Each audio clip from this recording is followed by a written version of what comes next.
Leider ist der Sommer fast vorbei. Wir haben so viel gelernt. Aber wie viel haben wir noch zu lernen? Wie kann man eine ganze Sprache lernen? Es scheint unmöglich. Je mehr ich lerne, desto weniger weiß ich. Es ist frustrierend, ermüdend, sogar demütigend. Wie kann man eine ganze Sprache lernen, wenn es so unmöglich scheint? Lass uns darüber reden und lass uns einen letzten Ausflug machen. Das hier ist Lernen und Fahren.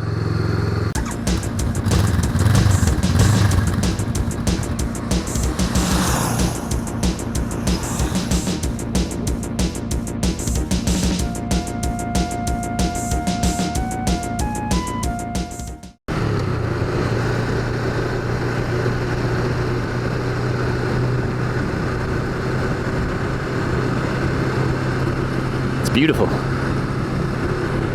but it's also a little bit sad. The days are getting shorter and colder, and it won't be long before I have to put the motorcycle away into storage for the winter. It's frustrating how short our summers are here. And speaking of frustration, the subject for today's video, instead of looking at a technical point of German syntax or grammar like we've been doing, I thought we could take a step back and look at the process. The language learning process overall. In episode 1, we talked about language learning in general and one possible approach that we could take to learn the German language. For this final episode of the season, I thought we could revisit that and do a check-in of sorts, see how things are going, and talk about something that I'm sure has come up no matter where you are in this language learning journey, whether you're at the very beginning or whether you've been doing this for a while, or maybe you've been doing this for a long time, months or even years.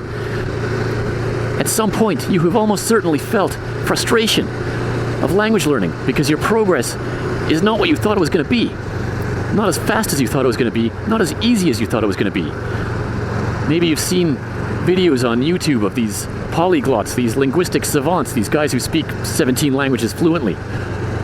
For my next weekend challenge, I'm going to teach myself Swahili. And then they do it. You look at guys like that who can pick up new languages effortlessly, and you think, what is wrong with me? What am I doing wrong that these guys can pick up new languages like it's nothing, and meanwhile I've been studying this language for how long now, and I feel like I can barely string 2 sentences together? There must be something wrong with me. Maybe I'm not smart enough to do this. Maybe my brain isn't wired correctly to do this, and maybe I should just quit. You feel that frustration, and that frustration turns to disappointment. And that disappointment makes you want to just give up and say, I can't do this, and you want to walk away. How do you push through that frustration? Let's talk about some techniques you can use to lessen that frustration. I don't think it's possible to avoid it altogether because it's part of the human experience, but you can overcome it. But how do we overcome it? The first step in getting better at anything, in my opinion, is to build it into part of your daily routine. It should be something that you do every day. In some ways, it's a lot like physical exercise. People have an aversion to doing physical exercise because it's hard and because it hurts. And especially if your body's not used to it. If you go out for a run, the entire time you're out there, every muscle in your body, every joint in your body is going to be screaming at you, saying, why are we doing this? Let's stop. Let's go sit on the couch and watch a movie. I don't want to do this. You have to push through that. And a funny thing happens once you've been doing it every day for a while is that it stops feeling like such a big deal. It starts just feeling like part of your normal daily routine. And then after a certain amount of time, you get to the point where if you go a day without doing a workout, something feels wrong. It feels like you're missing something. You can apply the same general approach to language learning or to anything that you want to get better at, is to do it every day. Even if you can only spare 15 or 20 minutes every day. Now, I know that's easier said than done because you have other obligations, you have a life. I don't want to spend that much time reading grammar textbooks. It's very dry and academic. It's not very engaging. Now, there's an old saying that it takes 10,000 hours to master something. Now, I know this is disputed. There are people who say that this is not true, but let's go with it for estimation purposes. Let's say you're doing 20 minutes a day. That's a third of an hour per day of language practice. How long would it take you to get to 10,000 hours? Well, if you do the math, it works out to about 83 years. It'll take you 83 years of doing 20 minutes a day before you hit that 10,000 hour mark. So yes, 20 minutes a day is better than nothing, but if you're serious about learning the language and actually mastering it, at some point you're going to have to step up and do more than 20 minutes a day. And I know what you're thinking. I don't want to spend 2 or 3 hours a day every day reading language textbooks. I just can't do that. It's too boring. So what do? You have to make the practice feel like it's not work. You have to make it more engaging. How do you do that? The same way that you can make physical exercise seem less oppressively awful by making a game of it, playing sports with your friends, doing something fun and engaging. You can do similar things with language learning to make it seem like less of an academic, less of an intellectual exercise. You can listen to podcasts, you can watch YouTube videos. Yes, I know if you're early on in the process, it's going to be overwhelming. I can't listen to native speakers speaking at a full rate of speed because it just washes over me. It's just noise. I can't make out individual words. Most video players, YouTube included, have options to slow down the video playback so that you can watch it at reduced speed. This helps a lot in picking up and understanding what's being said. And if you're watching something that you're genuinely interested in, something that you enjoy, if it's a subject that you genuinely enjoy, it won't feel like language practice as much as it is just watching a video on something that you enjoy watching. Now I want to quickly revisit something that I brought up all the way back in episode 1. That is the Common European Framework of Reference for Language. This is a system of measuring someone's fluency level in a given language. There's 6 fluency categories you can be sorted into, ranging from A1 beginner up to C2, which is near native level fluency. And what you're going to find as you move up through these rankings is that you're going to hit plateaus. The difficulty of getting from A1 to A2 isn't going to seem that bad compared to A2 to B1. It seems like the levels get farther apart as you progress through them. The difference between B1 and B2 is greater, and the difference between B2 and C1 is even greater. It gets harder and harder as you go because the skills that you're picking up are more complex, and you need much more practice on each one.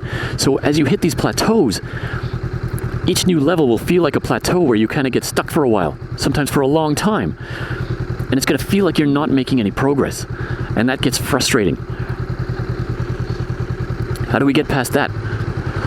One technique you can use is to record yourself speaking at regular intervals during your language learning process.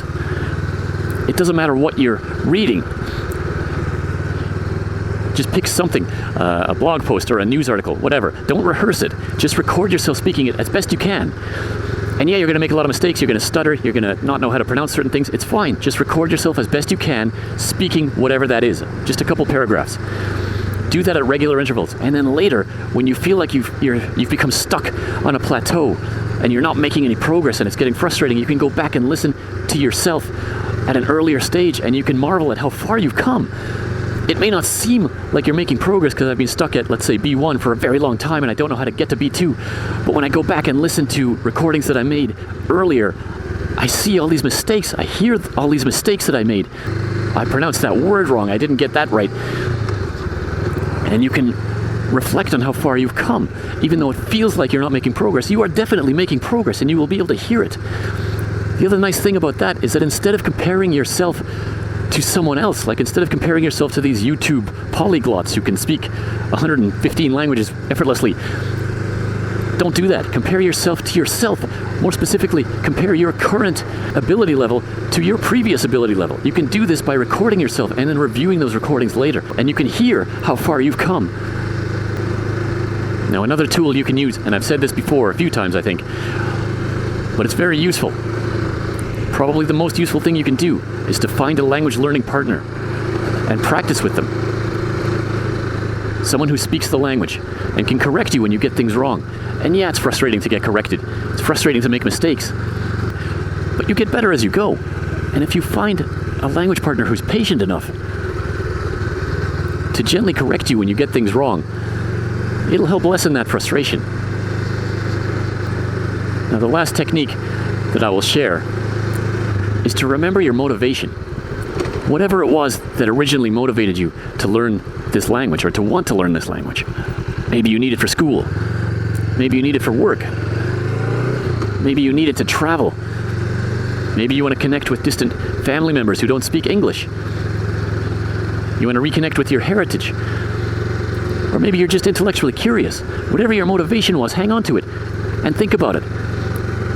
And keep that mental image in your head. Picture yourself at your target, where you can actually speak and understand this language. If you concentrate on that and remember that and keep it in your focus, you will gradually make progress towards it. And one day long from now, you can look back and you can say, you know what? I came a long way and it was worth it. Learning a language is a wonderful thing. It can open up doors that you didn't even know were closed. It can broaden your horizons. It keeps your brain sharp. And it's fun. It doesn't have to be just sitting in front of a textbook all day, every day. It can be fun and engaging if you do it in the right way. Now, if you've been watching since episode 1, I just want to say thank you for watching this season. And I hope that these videos have been useful to you, informative, and maybe even entertaining from time to time. Now, no matter where you are in your language learning journey, whether you're at the very beginning or whether you've been at this for a while, I just want to say that I sincerely wish you the very best of luck in your language learning efforts. And I hope that you can overcome your own frustration and hit your language learning target, no matter what that target might be. Good luck, and don't give up.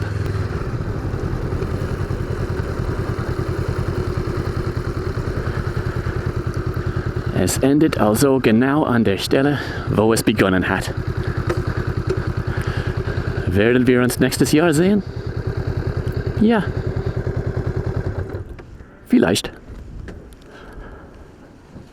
Falls nicht, lebt wohl, macht immer weiter so und viel Glück.